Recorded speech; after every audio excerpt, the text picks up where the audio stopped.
jual balik berapa? Jadi bagaimana kita nak tahu barangan kita ni berapa susuk nilai yang telah mereka kenakan?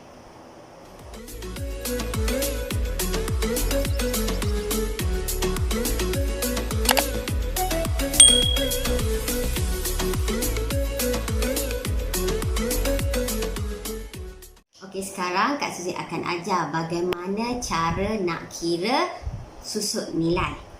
Okey, sekarang tuan-puan boleh pergi ke kedai mana-mana, tuan-puan bawa barang tuan-puan. Okey, katakanlah tuan-puan ada bawa barang, sama ada gulba ke, tak kisahlah, ataupun barang kemas. Okey, yang pertama sekali tuan-puan kena tanya berapa harga jual barang ni.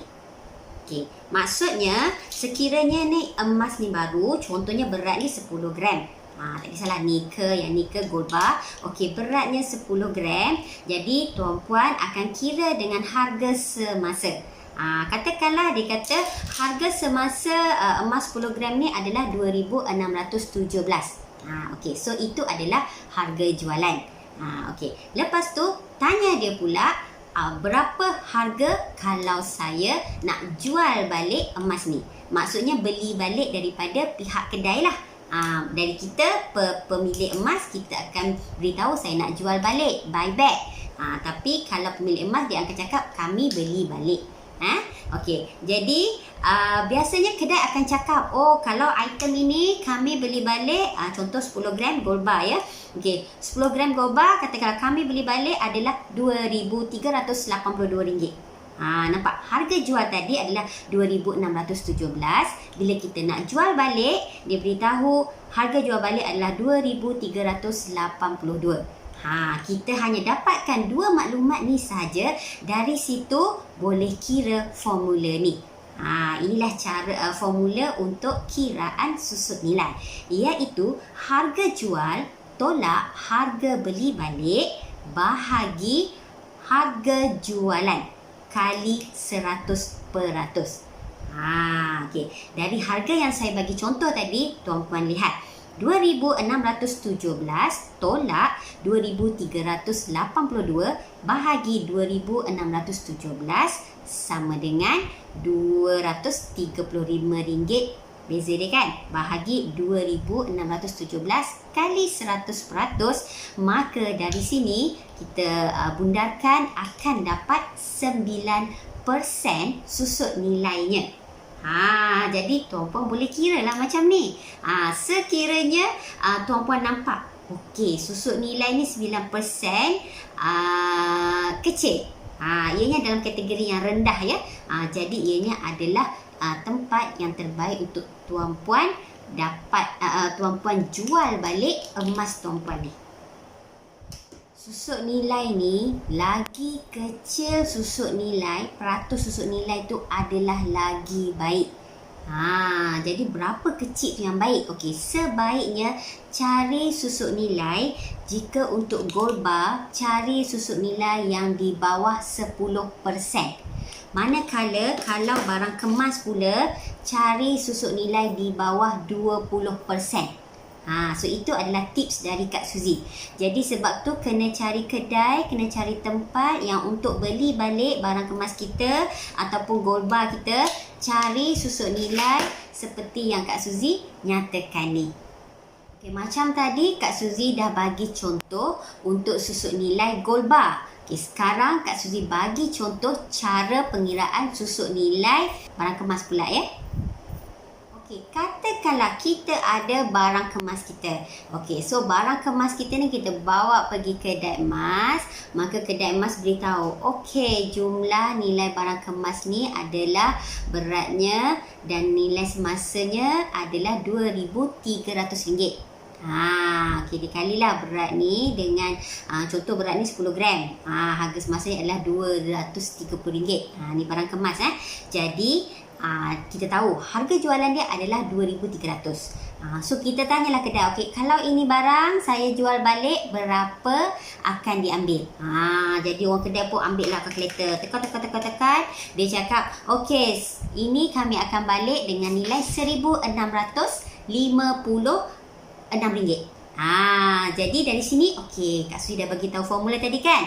Jadi tuan-puan boleh buat kiraan. Okey, RM2,300 tolak RM1,656 bahagi 2,300 kali 100%. Dari situ Tuan Puan akan nampak beza harga tu adalah sebanyak RM644 bahagi dengan 2,300. Maka dari sini kita akan nampak susut nilainya adalah 28%. 28% tinggi ke rendah? Jadi buat survey dulu ya. Okey, bagaimana? Faham ke tidak cara nak kira susut nilai lepas ni?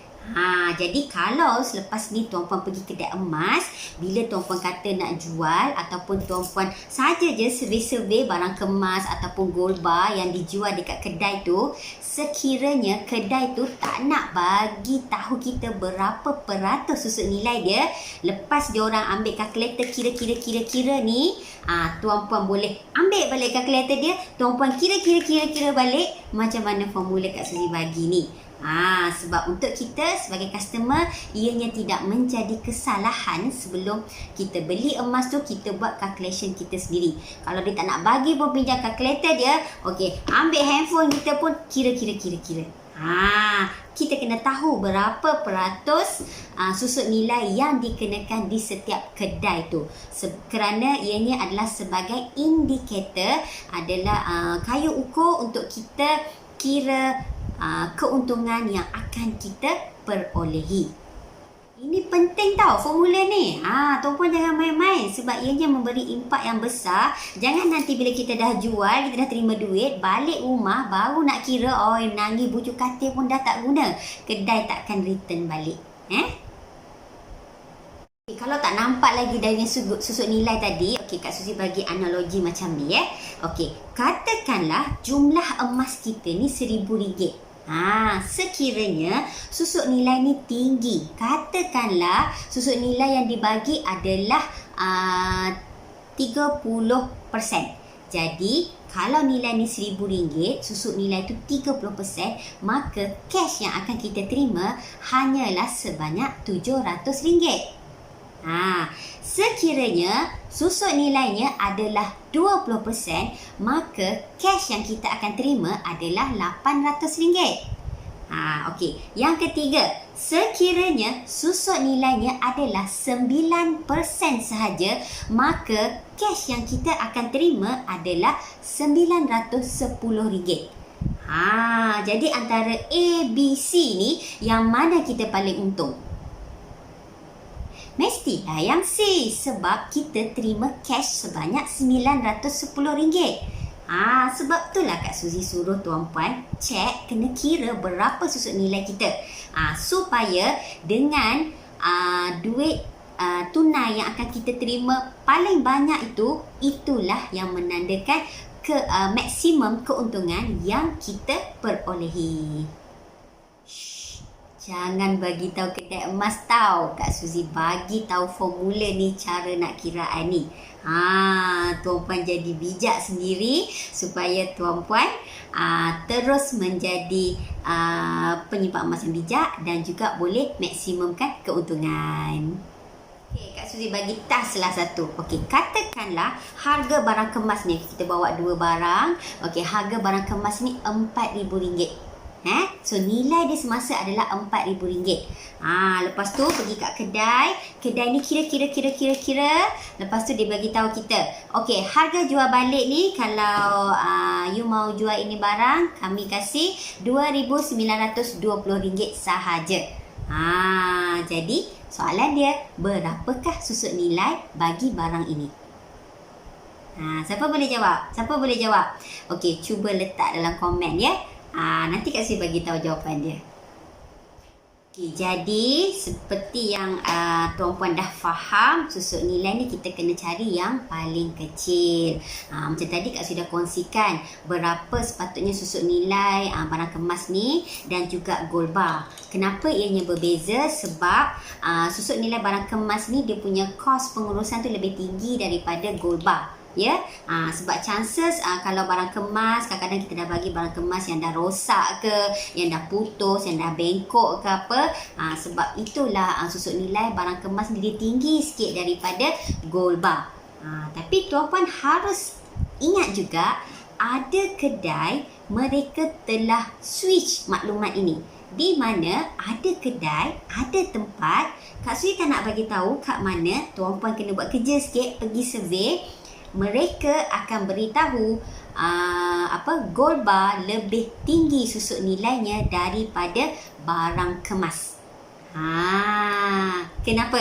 Okey, sebab sometimes risiko kedai tu nak jual balik gold bar ni untuk pelanggan baru beli adalah rendah. Sebab kadang-kadang pelanggan kalau pergi kedai mereka, pelanggan lebih suka beli barang kemas. Mereka tak suka beli gold bar.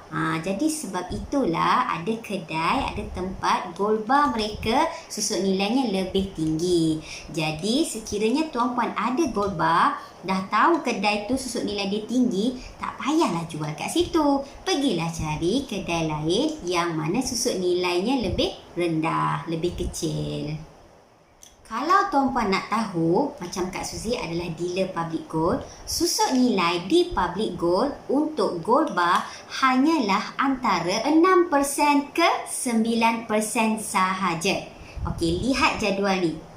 So setiap susuk nilai untuk gold bar, public gold ataupun dinar, ianya berbeza mengikut saiz. Jadi, kalau tuan-puan nak jadi penyimpan yang bijak, carilah mana-mana dari senarai ni susuk nilai yang paling kecil untuk tuan-puan simpan. Kalau ada bajet besar, bolehlah simpan untuk yang saiz besar-besar ni, yang susuk nilai kecil. Kalau tak ada bajet macam tu, tak mengapa, boleh simpan serendah 10 gram ataupun 1 dinar. So simpan ikut tu, di mana tuan-puan boleh tetap miliki susuk nilai yang kecil, iaitu hanya 9% sahaja. Puan dah nampak kan kenapa Kak Suzy galakkan tuan-puan membeli gold bar di public gold. Bukan saja-saja Kak Suzy promote emas public gold, gold bar especially, sebab dengan kita membeli emas gold bar public gold, ianya memang kita dapat banyak keuntungannya. Antaranya yang pertama, beli harga murah. Yang kedua, kita dapat susuk nilai yang kecil. Sebab itulah Kak Suzy seronok menyimpan emas public gold, dan Kak Suzy menggalakkan tuan-puan menyimpan emas public gold juga. Jadi dari apa penerangan video Kak Suzy ni, Kak Suzy nak bagi kesimpulannya, iaitu yang pertama, kalau kita nak jual barang kita, nak jual emas kita ni, yang pertama, buatlah survey sekurang-kurangnya 3 syarikat emas. Yang kedua, sekiranya tuan-puan ada gold bar, sebaiknya jual balik dekat syarikat atau tempat yang tuan-puan beli. Kalau katakan masa survey pun dekat situ tu masih tinggi, boleh cari syarikat lain. Sebab kadang-kadang gold bar syarikat lain pun bila kita jual dekat tempat lain lebih murah daripada syarikat asal yang tempat kita beli. Itulah gunanya kena buat survey. Dan yang ketiga, tuan-puan mulai hari ni kena jadi lebih bijak.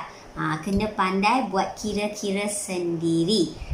Jangan mengharapkan orang kedai tu saja. Sebab bila kita dah tahu berapa peratus susuk nilai yang kita nak, kita tahu mana yang tinggi, mana yang rendah, itu akan menyebabkan kita mendapat keuntungan yang lebih lagi selepas kita jual barang kemas kita.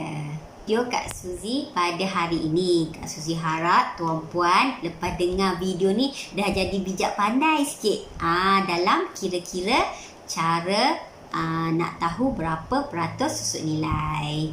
Jumpa lagi dalam video akan datang, InsyaAllah. Bye!